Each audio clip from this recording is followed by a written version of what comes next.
The Lion King. Adapted by Justine Corman, illustrated by Don Williams and H.R. Russell. From the smallest ant to the largest elephant, every living thing has a place in the great circle of life.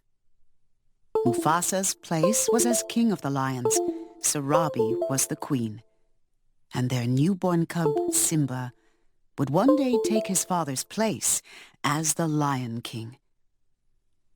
But on this day, little Simba rested in the hands of the wise baboon Rafiki, who sprinkled the cub with dust and welcomed the future king to the great circle of life. Mufasa's brother Scar did not attend the ceremony. He was not happy that Simba was next in line to rule the Pride Lands, for Scar had always wanted to be king. Time passed, and Simba grew. Early one morning, Mufasa took him to the top of Pride Rock. "Simba, look," he said. "Everything the light touches is our kingdom." "Wow," the young lion said. Then he asked, "What about the shadowy place?" "That's beyond our borders. You must never go there, Simba," warned Mufasa. Later, Simba proudly told his Uncle Scar, "Someday I'm gonna rule the whole kingdom. Well, everything except the shadowy place. My father said I can't go there." "He's absolutely right," Scar slyly agreed. "An elephant graveyard is no place for a young prince. Only the bravest lions go there." Scar knew Simba would want to prove that he was brave. He said nothing as Simba ran off to ask his friend Nala to explore the mysterious Shadowlands with him. When the friends arrived at the Shadowlands, they discovered an eerie, steamy place filled with elephant bones. "It's so creepy," whispered Nala nervously. "Come on," said Simba. "Let's check it out." Zazu, the king's minister, had been looking for the cubs. When he caught up with them, he warned, "We are too far from the Pride Lands. It is dangerous." Strange laughter rang out. It belonged to 3 hyenas, Banzai, Shenzi, and Ed, who slinked out from an elephant's skull. When Zazu told the hyenas he was Mufasa's minister, they realized that Simba was the future king. "He's a king fit for a meal," Banzai snickered. The hyenas chased Simba and Nala. Suddenly, a thunderous roar rattled rocks and bones. It was the roar of Mufasa, the Lion King. The frightened hyenas ran away. That evening, Mufasa had a talk with Simba. "Being brave doesn't mean you go looking for trouble," he told his son. "Dad," Simba asked suddenly, "we'll always be together, right?" Mufasa gazed up at the sparkling heavens. "The great kings of the past looked down on us from those stars," he said. "Whenever you feel alone, remember that those kings will always be there to guide you. And so will I." Although Scar was angry with the hyenas for letting Simba go, he made a bargain with them. If they helped make him king, they could have the run of the Pride Lands. So Scar brought Simba to a vast gorge and promised the cub a wonderful surprise if he would just wait on a certain rock. Scar then signaled to the hyenas. The surprise turned out to be a stampeding herd of wildebeests, with the hyenas urging the herd on. The earth trembled. The wildebeests ran into the gorge, heading straight for Simba. He sought safety in a tree, but the branch bent under his weight.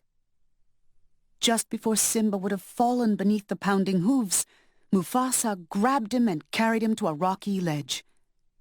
Then, through the thick, swirling dust, Simba saw his father disappear under the thundering herd. When the stampede had passed, Simba found his father lying lifeless at the foot of a cliff. What Simba did not know was that Scar had pushed his brother off the rock. "If it weren't for you, the king would still be alive," lied Scar, appearing at Simba's side. "He tried to save me," said the cub, sobbing. "It was an accident." "Run away, Simba," Scar advised. "Run away and never return." Scar watched as Simba ran away. Then he sent his hyenas to kill the cub. But when the hyenas reached a thorny thicket, they stopped. "He'll never survive in the desert," they reasoned. And so they returned to Pride Rock and their new king, Scar. Under the burning desert sun, Simba surely would have died if it had not been for two curious creatures, Timon the meerkat and Pumbaa the warthog. Timon and Pumbaa felt sorry for the cub. They took him to their jungle home and taught him how to live by Timon's philosophy, Hakuna Matata, which meant no worries. They also taught the cub to eat insects. Simba tried to put the past behind him, but one clear night, the stars reminded him of the old kings and his father, Mufasa. Then one day, a lioness chased Pumbaa. Simba rushed to protect his friend. "Nala!" he cried. "Simba?"